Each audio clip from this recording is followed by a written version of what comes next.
In a faraway land, there was a powerful king named King Omani. He ruled over a rich kingdom full of gold, precious stones, and all kinds of treasures. But King Omani was not satisfied with what he had. He always wanted more. The king's greed became known throughout the land. He started collecting taxes from people, even the poorest among them. Farmers had to give him a portion of their crops. Traders had to pay extra fees, and even children had to hand over their small coins. The people of the kingdom began to suffer, but the king didn't care. All he cared about was filling his treasure room. King Omani was a very fat man. His greed for food was as strong as his greed for gold. Every day he ate more than anyone in the kingdom. He had huge feasts with roasted meats, piles of fruits, and large cake. And he never shared his food.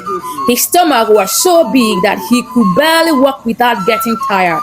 When he sat on his throne, his clothes stretched tight around his body, and his golden belt could barely fit. People in the kingdom often whispered, "The king's belly is as full as his treasure room." King Omani built a huge room in his palace where he stored all his gold and jewels. The room was so full that he could barely walk inside. Every day, he could go into the treasure room, lock the door behind him, and count his wealth. He never shared with anyone. His soldiers were poorly paid, his servants wore torn clothes, and the people outside his palace starved. But the king's treasure room grew larger and larger. King Omani's wife, Queen Kabali, she was just as greedy and arrogant as her husband. She loved wearing expensive clothes and jewelries, and she always demands for the finest things. When she walked through the palace, she would look down on the servants, ordering them around rudely. If they did not bring her what she wanted quickly, she would yell at them and threaten to have them punished. She never cared about the people or the kingdom. She cares only about herself. Their two children, Prince Jabari and Princess Lila, were very naughty. They never listened to anyone and always causes trouble. They would run around the palace, breaking things, stealing food from the kitchen, and laughing at the servants. Prince Jabari often bullied the other children in the kingdom, showing off his wealth. Princess Lila loved to tease people and made fun of those who didn't have as much as their father. King Omani treated his soldiers and servants very badly. He paid his soldiers very little, even though they worked hard to protect the kingdom. Their uniforms were old and torn, and they didn't have enough weapons to fight with. Sometimes they returned home without food for several days because the king kept all the best food for himself. When the soldiers asked for better pay or more supplies, the king ignored them, saying, "You all are lucky to serve the great King Omani. You should be thankful and not complain. So you don't need more supplies or payments." His servants lived a very hard life. They barely had what to eat. They worked long hours, cleaning the palace and serving food. But the king never thanked them. He made them sleep in a small dirty rooms and gave them only scraps of food to eat.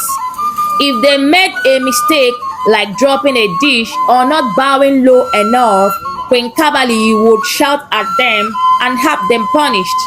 The servants were always afraid of her, but they had no choice but to work in the palace because they had nowhere else to go. One day, a neighboring kingdom, governed by King Ade, heard about King Omani's wealth and how he treated his people. King Ade was a very kind and wise ruler, so he sent King Omani a message of warning. But King Omani was so adamant and he wouldn't listen. Soon after, There was an attack in the kingdom by unknown soldiers. The soldiers came with a more powerful and sophisticated weapons. When King Omani's soldiers saw the enemy approaching, they were too weak and unprepared to fight. Many of them were hungry and poorly armed because King Omani had refused to spend money on them. They had no choice but to run away, leaving the kingdom unprotected. King Omani and his family tried to hide in the palace, but the enemy's soldiers easily captured them. Queen Kabali screamed and begged for mercy, and the two children, Prince Jabari and Princess Leela, cried in fear. The enemy soldiers took them away, locking them in a dark prison far from the kingdom. The enemy soldiers entered the palace and found King Omani's treasure room. They took some of the gold, jewels, and other valuables back to their kingdom.